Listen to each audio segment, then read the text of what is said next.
le kaba iya phi tha de exchange value de kong lai da english စလုံးလိုလေနော်ဒီမှာ9နဲ့6တန်းဆိုသိပါတယ် exchange value de EHCHANGE exchange ဆိုတော့ဒါလေ money change ဗျာလဲတာပေါ့တကဘာလုံးမှာရှိတဲ့ဒေါ်လာတွေရောတရုတ်ပတ်စံယွမ်တွေရောကလားပတ်စံရူပီတွေရောဘာညာသားအကုန်လုံးမလေးရှားရင်းကစ်တွေရောအကုန်တကဘာလုံးဒေါ်လာတွေရောဘာတွေရောကဘာခေါင်းဆောင်တွေသွားမေးကြည့်သူတို့ဖြေတာအဲ့ဒီဥစ္စာတကယ်တန်ဖိုးစစ်တန်ဖိုးမှမဟုတ်ဘူးတဲ့ exchange value တဲ့သူက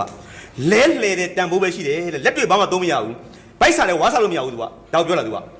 तू က exchange value ဆိုတော့လဲလှယ်သောတန်ဖိုးပဲရှိတယ်ဆိုင်ကယ်စီးဘယ်လောက်လဲဆိုကြပါသူဗျာနော်ဗမာပတ်စံထွက်လိုက်ပါတော့ကျွန်တော်ဘက်မကျွမ်းလို့3သိန်းရည်ပြီးပေးလိုက်ပေါ့ရောအဲ့ဒါယူလိုက်မင်းဆိုင်ကငါပေးလဲတယ်ဒါနဲ့သူကဒါလဲတဲ့ဟာဆန်နဘီဘယ်လောက်လဲဆိုကြပါစို့2000ပေးလိုက်ပေါ့2000ရော2000ပေးမှတပီနှစ်ပြီရော4000ပေးလိုက်လေခင်ဗျားတို့ဒါနဲ့ဘာနဲ့လဲတာမဟုတ်ဘူးလားကျွန်တော်တို့ကဒါကိုပြောနေတာခီးတယ်လဲဘယ်လောက်လဲ3000ပေါ့9000ပေါ့ရောအဲ့ဒါယူပေးမထီးပြီဒါကြောင့်အချိန်ငဲ့ညာသောအပြင်စကားကိုကျွန်တော်မဖွင့်နေပါရသေးနဲ့ပတ်စံတန်ဖိုးဒီဘာတန်ဖိုးလဲexchange value လိုချင်သောအရာများနဲ့ကျွန်တော်တို့လဲတဲ့တန်ဖိုးသူ့မှာရှိတယ်ကားနဲ့လဲလို့ရတယ်ဆိုင်ကယ်နဲ့လဲလို့ရတယ်ဘော့ပင်နဲ့လဲလို့ရတယ်ခောက်ထီးနဲ့လဲလို့ရတယ်နိုင်နဲ့လဲလို့ရတယ်တီရှပ်နဲ့လဲလို့ရတယ်ကြိုက်သောအရာများကိုသူ့တတ်မှတ်သောဈေးကိုပေးလိုက်လဲလို့ရတယ်ငွေကြေးမှာရှိသောတန်ဖိုးကဘာလဲ exchange value ညီလေးတို့ညီမလေးတို့အိမ်ကြရင်အင်္ဂလိပ်စလုံးလေးတွေအဘိဓမ္မာရှိရင်လှန်ကြည့်လိုက်အောင်လွတ်လွယ်လေးအဲ့ဒီတန်ဖိုးနှောက်ကိုလူတုလိုက်လွန်အားကြီးသွားရင်မကောင်းဘူးကျန်တာဘာမှတန်ဖိုးမထားတော့ဘူးမနဲ့မိုးလင်းငွေညနေငွေမနဲ့ဖက်လဲငွေတစ်ပတ်ခါလဲငွေတိုင်းလာရေး sorry ရောမိဘများနဲ့ပတ်သက်ပြီးတော့ကြော့ဘူးကမသိဘူးရောတို့ဘိုးတော်ကအခမ်းအနားနေကွာဖျားသွားကြသူကမသိဘူးရောလကပိုးလေးဆိုပြီးတော့အဲ့ဒီနောက်ကိုလိုက်လွန်အားကြီးသွားပြီဆိုရင်တိုင်းပြည်တပြည်လူမျိုးတစ်မျိုးမြောင်းနဲ့ကျသွားတယ်ပြီးမှအတော့ပဲကျွန်တော်ပြီးတော့ထားတယ်ရေဘူးလေးကဲရေဘူးဟမ်မတာအေးဘူးကရှိသေးတယ်ကဲဘာတန်ဖိုးလဲအထက်မှာရေးထည့်ထားတယ်ပတ်စံနဲ့မတူတော့ဘူးသူကအထက်မှာရှိတဲ့ပစ္စည်းလေးရေလေးကျွန်တော်စားတယ်ထိုင်းနိုင်ငံမှာထိုင်းညီငယ်ညမငယ်မနဲ့တွတ်ဆုံသောပွဲမှာမောင်းသားချိုးစကားပြောတော့လေချောင်းတွေခြောက်လာတော့ဒီဟာလေးကိုကျွန်တော်ဘာလို့မှလဲအတုံးချတာကိုအင်္ဂလိပ်လိုဘယ်လိုခေါ်လဲ use I use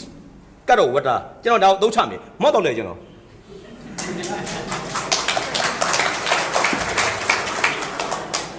နေကောင်းတယ်နေကောင်းတယ်အကောင်းရှိပါသေးတယ်ဟာညီကိုရက်စားနေကောင်းတယ်ဘာမှမပူနဲ့နော်ဒါဖြေးပါလာမှာပေါ့နော်ဒီမှာလာမှာပေါ့နော်ဆက်မှုတဲ့သူကြောင်းသားပြသူကနော်လာမှာပေါ့ဒါပါစကားသူကြောင်းတော့နော်အဲ့တော့ဒီရေကွက်ထက်ရရေကိုမောင်းသားချိုတောက်လိုက်တယ်မောင်းစင်းပတိကိုမောတယ်ဒါမောချလိုက်တယ်ဖုံတို့လေရေငတ်ချင်တောက်မယ်ဘာလုပ်တာလဲအတုံးချတာရေအပ်ပါတန်ဖိုးလေအတုံးချတဲ့တန်ဖိုးအင်္ဂလိပ်တွေကနာမည်ပေးထားတယ်ဖေကောင်းလိုက်တာ use value တဲ့လွယ်လေးကျွန်တော်ပေးတာမဟုတ်ဘူးနော်ဘုံတပည့်တော့ပေးထားတာမဟုတ်ဘူးနော်ဖေတပည့်တော့စာအုပ်တွေဖတ်ပြောနေတာ use value တွေအသုံးပြုတန်ဖိုးတဲ့ဆိုင်ကယ်ပါတန်ဖိုးလေအသုံးချတန်ဖိုးစီးတော့လို့ရတယ်ဟောငွေနဲ့မတူဘူးထိပါတန်ဖိုးလေဖွင့်လိုက်နေကားတယ်မိုးကားတယ်ဘော့ပင်ပါတန်ဖိုးလေစာရေးလို့ရတယ်ကိုဟောပြောပဲရှိလို့ထိုင်းကိုခဏရောက်နေတယ်မနေ့ဖန်ကြရင်မင်းရုပ်ရှင်နေတဲ့ရိုက်ကွင်းကိုလာခဲ့မယ်ကိုနေတိုင်းဖွေးဖို့တတိယနေတယ်ဘာညာမောင်းသားချိုးဖို့ဘာညာဒါပေါ့မောလာသေးတယ်ယောဂလာထသေးတယ်ဟုတ်တယ်မလားဘာလို့တာလဲမောင်းသားချိုးဘောပင်ကအတုံးချလိုက်တာပြီးတော့ဟေ့ပြောလေလေးပြောလိုက်ရအောင်ငွေကအချင်းပဲလူသုံးကုန်ပစ္စည်းတွေအကုန်လုံးဘာတန်ဖိုးလဲ use value နိုင်ချိန်ကြည့်လို့ရတယ်မြစ်မှန်မှုံနေတဲ့မျက်လုံးကိုအလင်းချက်ပေးတဲ့အတွက်စာဖတ်လို့ရတယ်မဟုတ်ဘူးလားအင်ကြီးအဆက်ကိုကောက်ကပြီးတာ तू ကနေမိုးဆောင်တန်ပေါ့ဒါပစိုးပေါင်းမိတာပေါ့ဖက်နမြေပြင်မှာရှိတဲ့ကြောက်ခဲတွေဆူးတွေပါနေမနှင်းမြောင်စီးသွားတယ်ပေါ့စပိတ်နင်းသွားတယ်ပေါ့အခုစဉ်းစားကြည့်ရေခဲတက်တာကိုတော့ရှင်တဲ့ဟာလေးထည့်ထားတယ်အယောက်တို့ပစ္စည်းတွေကြာရှည်ခံအောင်သားငါးပစုံထည့်ထားတယ်သုံးချနေကျွန်တော်အကုန်လုံးမတော်ကစီးသွားတယ်အိမ်ကလူနေလို့ရတယ်ဆိုအေးအကောင်လူအေးအောင်လုပ်ပေးတယ်လူသုံးကုန်ပစ္စည်းတွေအားလုံးဗတ်တန်ဖိုးလေ use value တချို့လူများကြတော့အဲ့ဒီအသုံးချတန်ဖိုးတွေနောက်ကိုလိုက်နေရတယ်ဟင်းဖုံကောင်းရဖို့ဒီထက်ကောင်းတဲ့ဖုံဒီထက်ကောင်းတဲ့ဖုံဒီထက်ကောင်းတဲ့ရေခဲတက်တာဒီထက်ကောင်းတဲ့ကားဒီထက်ကောင်းတဲ့အင်ဂျီဒီထက်ကောင်းတဲ့ဘောပင်ဟျောက်လိုက်တန်ဖိုးကျွန်တော်ပြောချင်တာခုနဟာပဲပတ်စံဟာပဲထိုင်းပင်ပုံမီဘောပုံကြီးဒီပေါ်မှာကတ်ထားတယ်ပတ်စံကိုခဏဖယ်ထားလိုက်လမ်းဘေးတွေမှာကတ်ထားတယ်နေရာတိုင်းမှာလမ်းဘေးမှာကတ်ထားတယ်အဲ့မှာစက်ကူနဲ့ကတ်ကြောက်ပြားနဲ့ကတ်ဗာကြက်တယ်နဲ့ကတ်ထိုင်းမြေဘူးဝင်တယ်သူမိမဟာလားတေးတုံပုံဘာတန်ဖိုးလေအဲ့ဒီပုံပတ်စံနဲ့လဲလို့ရလား no ပတ်စံနဲ့လဲလို့မရဘူး तू ကပတ်စံလို့ तू ပစ္စည်းနဲ့လဲလို့မရဘူး ဘန်ကိုရမှာလဲလို့ရတယ်အဲ့ပုံကကြည့်နေပြီလို့ကားနဲ့လဲလို့မရဘူးရင်လို့မရနိုင်ဘူးရွက်တရဗျာမရဘူးသူကဟဲ့လားမော်တော်ကားတက်စီးလို့ရသေးတယ်စက်ဘိန်းကခွတ်နင်းလို့ရသေးတယ်ထီးကဆောင်းလို့ရသေးတယ်ထိုင်းဘရင်ဘုံမီဘောပုံဝါဆက်လို့လည်းမရဘူးတို့တော့သူကဘာတန်ဖိုးလဲထိုင်းလူတို့ကဘာဖြစ်နေတာလဲမျက်နှိုးနေတာချစ်နေတာကြည်ညိုနေတာလေးစားနေတာဘယ်ရလာတဲ့တန်ဖိုးလဲ from mind နှလုံးသားလာတာ from spirit ဝိညာဉ်ကလာနေတာ from soul လက်ပြလာနေတာငါတို့ဘယင်းငါတို့ကြည်ညိုတယ်မိဖုရားကြီးလည်းကြည်ညိုတယ်ငါတို့နိုင်ငံမှာမိုးတွေပါတွေခေါင်လို့ပူပြီးဆိုရင်ဘယင်းမိုးဆိုပြီးတော့ဖုံလွန်ဆိုပြီးရွာပေးတာဒီဘယင်းပေါ့ထိုင်းနိုင်ငံသူနိုင်ငံသားချင်းချင်းတတ်တာမကြိုက်ဘူးထိုင်းချင်းချင်းတက်လို့သွေးမြင်မကြတင်တယ်လို့မိန်ကုန်းပြောတာဒီဘယင်းကြီးပေါ့ငါတို့ချစ်တယ်ဆိုအဲ့ဒီနှလုံးသားတွေကလာတဲ့တန်ဖိုးကလောကကြီးမှာပို့ပြီးအရေးကြီးတာအင်္ဂလိပ်တွေကနာမည်ပေးထားတယ် sentimental value တဲ့ဒါလေးကနည်းနည်းခက်သွားတယ်မျက်နှိုးသောတန်ဖိုးတဲ့ဖေ။စလုံးမောင်းနည်းနည်းခက်သွားတယ်နော်ညီလေးတို့အခုမှတ်စရာမလိုပါဘူးအိမ်ကျမှအဘိဓမ္မာမှန်ကြီးရတဲ့ဟာပါကျွန်တော်ကအင်္ဂလိပ်စာတက်ကြောင်းပြောတော့မဟုတ်ဘူးအင်္ဂလိပ်စာအကြောင်းကိုပြောချင်တာမဟုတ်ဘူးကျွန်တော်တန်ဖိုးကြောင်းပြောချင်နေတာ sentimental sentimental sentimental value မျက်နှိုးရသောတန်ဖိုးလူမျိုးတည်တည်မှာအဲ့ဒီတန်ဖိုးရှိတယ်တဲ့သမီးတို့သားတို့လူမျိုးအသီးသီးမှာအဲ့တန်ဖိုးရှိတယ်ဗီယက်နမ်နိုင်ငံမှာသူတို့ခေါင်းဆောင်တမနာကြီးလူပြိုကြီးနဲ့တည်သွားတဲ့လွတ်လပ်ရေးခေါင်းဆောင်ဟိုချီမင်းအလောင်းကြီးဘာလို့ခုထိဆဲဆင်ထားတာလဲဖေ။ကဲညီလေးတို့ကိုမင်းမယ်အခုထိနော်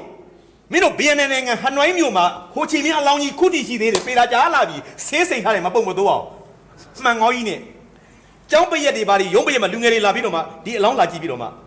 ှကြော်စားလို့မရကင်စားလို့မရဖုတ်စားလို့မရတဲ့လူတွေအလောင်းကြီးဘာမှလုပ်လို့မရဘူးပုံစပင်းရမနေလို့ရတယ်ဘာလို့ကြလဲမြေဆန်းနဲ့အလေးပြူတယ်ဒီလောင်းအခုထိဘီယန်နယ်ကိုလာတဲ့နိုင်ငံခြားဧည့်သည်တွေအားလုံးလာလေးပြူတယ်ဒီလောင်းကိုပြူတာဘာကြောင့်လဲမျက်နှာမှုတန်ဖိုးကြောင့်ဒီအလောင်းကိုမျက်နှိုးတာအလောင်းကောင်မဟုတ်ဘူးနှလုံးသားတွေကမျက်နှိုးနေတာမမြင်ရဘူးတာအော်ကိုချီမင်းဆိုတာသူလာ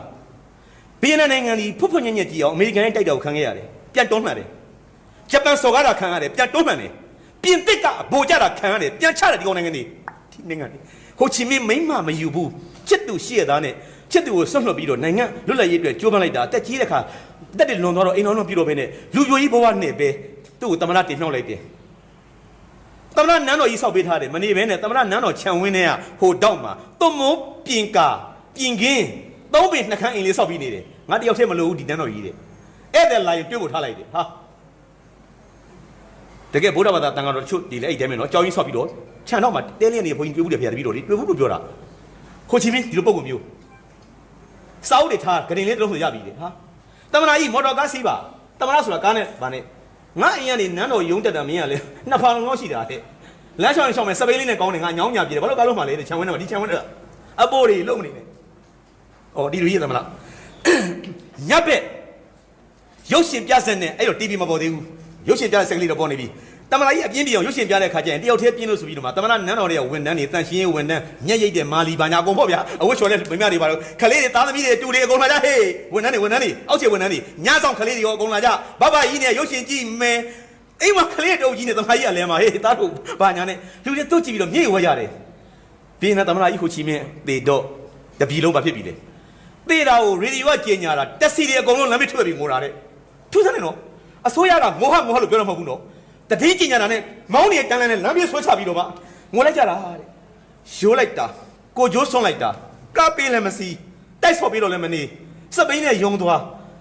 းအကြိုက်ဆုံးဟင်းနေရပါလဲတမလာကြီးမေးတော့ငါအကြိုက်ဆုံးကတော့စံပြုံးနဲ့ညှစ်တယ်သူကသူညှစ်ကိုကြိုက်တယ်ကဲကွာပါဟိုမှာသားနဲ့ဆိုတာကျွန်တော်စိတ်ကတိုးလာပြီတော်ရင်ကိုယ်ကဝေးကျွန်တော်ဘူးနော်တပိတော့အဲ့ချစ်တယ်ပြီးတော့ဟိုချီမင်းဒီပြီးတော့နိုင်ငံခေါင်းဆောင်ဖို့ဘူးဒါပေမဲ့သူကချစ်တယ်ကဲကြည်ညိုလာသိလားသူဘီယန်နယ်လေကျွန်တော်လည်းပါဆိုင်လေကျွန်တော်ဒီမျိုးမဟုတ်ဘူးလေသူဗုဒ္ဓဘာသာမဟုတ်ဘူးလေဖေ။ပြီးတော့သူ့ကြည်ညိုနေတယ်ကဒီပနိုင်ငံတပည့်တော်ကောင်ကကြည်ညိုနေတာသူ့ဒီအလောင်းယူကြည့်ပြီးတော့လေးစားလိုက်တာသူ့နိုင်ငံသားတွေမပြောနဲ့တော့သူတို့ဘာလုပ်တာလဲဘာတန်ဖိုးကြောင့်လဲ sentimental ပဲလို့ညှက်လို့တာဖေ။ဒီလိုလူမျိုးကိုကျင်တရားကောင်းတဲ့တမနာကြီးလူငယ်လေးတွေចောင်းသားလေးတွေကတို့ကြီးနိုင်အဲ့လိုနေမယ်ဒီတန်ဖိုးကလူတွေစိတ်ကိုပြောင်းလဲပေးတယ်နော်တန်ဖိုး၃မျိုးမှာစိတ်ကိုပြောင်းတာအဲ့တတိယတန်ဖိုး sentimental ပဲလို့ညှက်လို့တန်ဖိုးညံ့တဲ့တံပိုးကပြောင်းတာငါတို့ကြီးလာရင်တမနာကြီးဟိုချီမင်းတို့ငါတို့ကိုကျိုးစွန့်နေတယ်တိုက်ပြည်နဲ့လူလူတွေနင်းလာခံနေတယ်တမနာရဲ့လူမမာနမရှိဘဲနဲ့ကလေးတွေနဲ့တယုံယုံရုပ်ရှင်ကြည့်တယ်လို့ငါညွန်ကျုပ်ဖြစ်ပါကျုပ်ဖြစ်ကော်မတီမှာ မန်နေဂျာပေါ့ထွေးမန်နေဂျာဖြစ်ငါအောက်ချင်ဝန်ထမ်းရဲ့သားတွေသမီးတွေကလေးတွေနဲ့တရောတင်းတင်းနီးငါဝန်ထမ်းလေးတွေနဲ့ငါအတူတူပြောရွှင်တူနေမယ်ငါမန်နေမာနတွေငါဖယ်ထားမယ်ဆိုတဲ့စိတ်မျိုးလူငယ်တွေကြီးနေဖြစ်ကြတာဒါမျိုးကောင်းလိုက်တာဒီလိုလူမျိုးတို့အလေးပြုနေကြတာငါတို့ကြီးနိုင်အဲ့လိုနေမယ်ဟာလူတွေနှလုံးသားကိုပြောင်းလဲပေးနေတာဘာပြောင်းလဲပေးနေတာလဲ sentimental value လို့ခေါ်တဲ့မျက်နှိုးတွေ့တာတော့တန်ဖိုးကသူတို့ပြောင်းပေးတာလူဟာအဲ့တတ္တရတန်ဖိုးပြက်ချင်တိရစ္ဆာန်ဖြစ်တယ်